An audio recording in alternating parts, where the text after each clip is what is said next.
जय हिंद, नमस्कार। I hope कि आप सब अच्छे होंगे। आज का हमारा टॉपिक है हिंदी का। जो आर में पूछे गए प्रश्न है बहुत ही महत्वपूर्ण और पूछे जाने की संभावना है और भी एग्जामों में। तो चलिए शुरू करते हैं।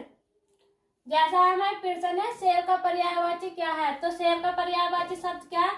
चीता है, केसरी है, शावक है, नृसिंह है। तो शेर का पर्यायवाची क्या हो जाएगा? चीता, केसरी, शावक, नृसिंह। तो क्या हो जाएगा? केसरी। यहीं पर आगे बात करते हैं। धाता का पर्यायवाची है। तो धाता का पर्यायवाची क्या है? विष्णु है, धाय है, पक्ष है, घर है। तो धाता का पर्यायवाची क्या है? विष्णु है, धाय है, पक्ष है, घर है। तो धाता का पर्यायवाची है विष्णु। आगे बात करते हैं हम। तनु का पर्यायवाची है। तनु का पर्यायवाची क्या है? शरीर है, झील है, चंद्रमा है, खटिया है। तो तनु का पर्यायवाची क्या हो जाएगा? तनु का पर्यायवाची हो जाएगा शरीर। बात करते हैं पावक का पर्यायवाची है। अंगारा है, हुतासन है, लपट है, ज्वाला है। तो पावक का पर्यायवाची क्या है? हुतासन। आगे बात करते हैं अगले प्रश्न। किरण का पर्यायवाची है। तो किरण का पर्यायवाची प्रभा है, रवि है, हिमांशु है, दिनकर है। तो किरण का पर्यायवाची प्रभाकर है, रवि है, हिमांशु है, दिनकर है। तो किरण का हो जाएगा प्रभा। आगे बात करते हैं धरती का पर्यायवाची है। धरती का पर्यायवाची क्या है? चंचला है, विपुला है, सरसी है, अचला है। तो धरती का पर्यायवाची क्या हो जाएगा? चंचला है, विपुला है, सरसी है, अचला है। तो धरती का हो जाएगा अचला। आगे बात करते हैं हम। विनायक का पर्यायवाची है।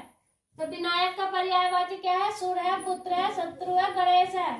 तो विनायक का पर्यायवाची क्या होता है? सुर, पुत्र, शत्रु, गणेश। तो इसका हो जाएगा विनायक का गणेश। आगे बात करते हैं ऐतुन का पर्यायवाची है। ऐतुन का पर्यायवाची क्या है? ईश्वर है, कृष्ण है, कामदेव है, बसंत है। तो ऐतुन का पर्यायवाची है हमारा कामदेव। आगे बात करते हैं हम। कनन का पर्यायवाची है। कनन का पर्यायवाची क्या है? पुप्स है, बिहप है, वन है, इनमें से कोई नहीं। तो कनक कानक का पर्यायवाची है हमारा वन। आगे बात करते हैं हम अगले प्रश्न की। बारिश का पर्यायवाची है। बारिश का पर्यायवाची शब्द क्या है? कमल है, चंद्रमा है, बिजली है, बादल है।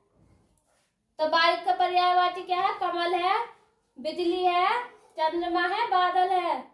तो क्या हो जाएगा बारिश का?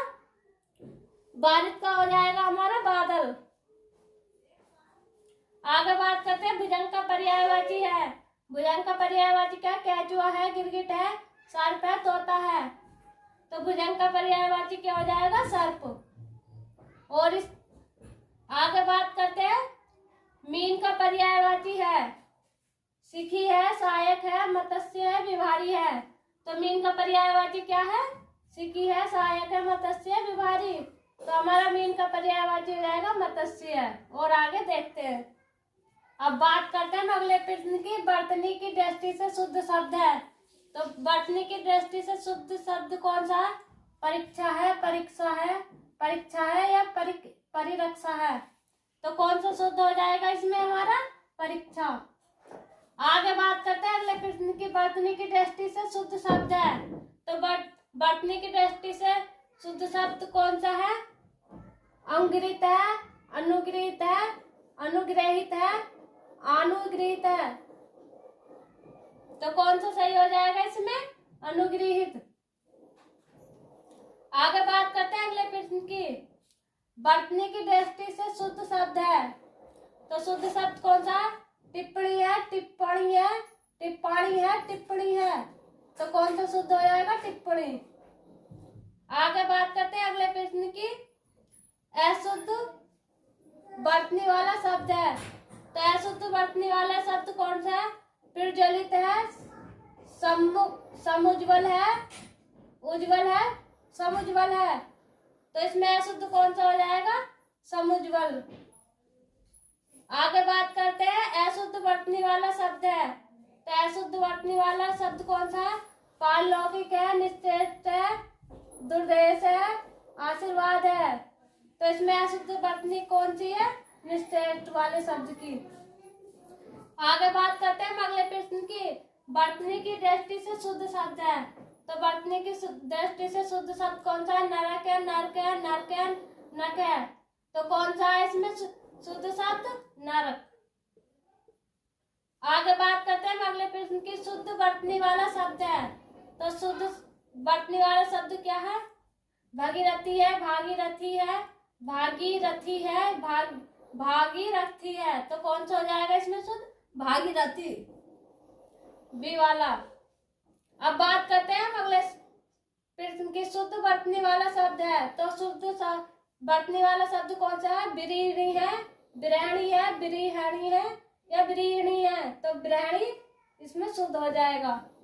आगे बात करते हैं अगले प्रश्न की। किस शब्द की वर्तनी अशुद्ध है? तो किस शब्द की वर्तनी अशुद्ध है?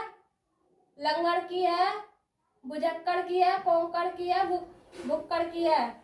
तो इसमें कौन सा अशुद्ध हो जाएगा? भुक्कड़। भुक्कड़ नहीं होता, भुक्खड़ होता है। आगे बात करते हैं शुद्ध वर्तनी वाला शब्द की। शुद्ध वर्तनी वाला शब्द कौन सा है? धोबिन है, धोबनी है, धोवानी है, धोबनी है। तो कौन सा हो जाएगा? धोबनी। और आगे देखते हैं। अब देखते हैं अगला प्रश्न। अगला प्रश्न हमारा धुंधला शब्द में विशेषण है। तो धुंधला शब्द में विशेषण है संख्यावाची विशेषण है, गुणवाचक विशेषण है, सार्वनामिक विशेषण है। इनमें से कोई नहीं। तो धुंधला शब्द में कौन सा विशेषण हो जाएगा? गुणवाचक विशेषण। बात करते हैं हम अगले प्रश्न की। सरिका शब्द में विशेषण है। तो सरिका शब्द में विशेषण है। कौन सा विशेषण है इसमें? गणनावाचक है, गुणवाचक है, समुदायवाचक है, क्रमवाचक है। तो इसमें हो जाएगा हमारा गुणवाचक। आगे बात करते हैं। वह नौकर नहीं आया वाक्य में कौन सा विशेषण है? वह नौकर नहीं आया इस वाक्य में कौन सा विशेषण है? सार्वनामिक विशेषण है, गुणवाचक है, संख्यावाचक है, परिणामवाचक है। तो इसमें हो जाएगा हमारा सार्वनामिक विशेषण। आगे बात करते हैं हम अगले प्रश्न की। तीसरा शब्द में विशेषण है। तो तीसरा शब्द में विशेषण है पूर्णांक बोधक विशेषण है, आवृत्ति विशेषण है, गणनावाचक विशेषण है, क्रमवाचक विशेषण है। तो तीसरा शब्द में हो जाएगा हमारा क्रमवाचक विशेषण। आगे बात करते हैं हम अगले प्रश्न की। चौथाई शब्द में विशेषण है। तो चौथाई शब्द में विशेषण हो जाएगा आवृत्तिवाचक विशेषण, गणनावाचक विशेषण, क्रमवाचक विशेषण, अपूर्ण बोधक विशेषण। तो इसमें चौथाई में कौन सा विशेषण हो जाएगा? अपूर्ण बोधक विशेषण। पर विशेषण जिस संज्ञा की विशेषता बताता है उसे कहते हैं। तो उसे क्या कहते हैं? संख्यावाचक, गुणवाचक, विशेष्यवाचक या सार्वनामिक। तो उसे कहते हैं विशेष्य। आगे बात करते हैं अगले प्रश्न पर। निम्नलिखित में से कौन सा शब्द विशेष्य है? तो निम्नलिखित में से कौन सा शब्द विशेष्य है? आसीन है, अग्नि है, मधुर है, कर्मष्ठ है। तो कौन सा हो जाएगा इसमें? अग्नि विशेष्य शब्द है। आगे बात करते हैं। ठंडा पानी ठंड पैदा करता है इस वाक्य में कौन सा विशेष्य है? तो इस वाक्य में कौन सा विशेष्य है? ठंडा है, ठंड है, पानी है, इनमें से कोई नहीं। तो इसमें हो जाएगा हमारा विशेष्य पानी। आगे बात करते हैं अगले प्रश्न पर। निम्नलिखित में से कौन सा शब्द विशेष्य है? तो कौन सा शब्द विशेष्य है? अनासक्ति है, अनासक्त है, अनुशासित है, अपमान है। तो इसमें हो जाएगा हमारा विशेष्य अनासक्ति। अब बात करते हैं अगले प्रश्न की। निम्नलिखित में से कौन सा शब्द विशेष्य है? तो कौन सा शब्द विशेष्य है? पौष्टिक है, पाठकीय है, भावुक है, विषाद है। तो इसमें हो जाएगा विषाद। अगर वीडियो अच्छा लगा तो वीडियो को लाइक करें, शेयर करें, चैनल को सब्सक्राइब करें।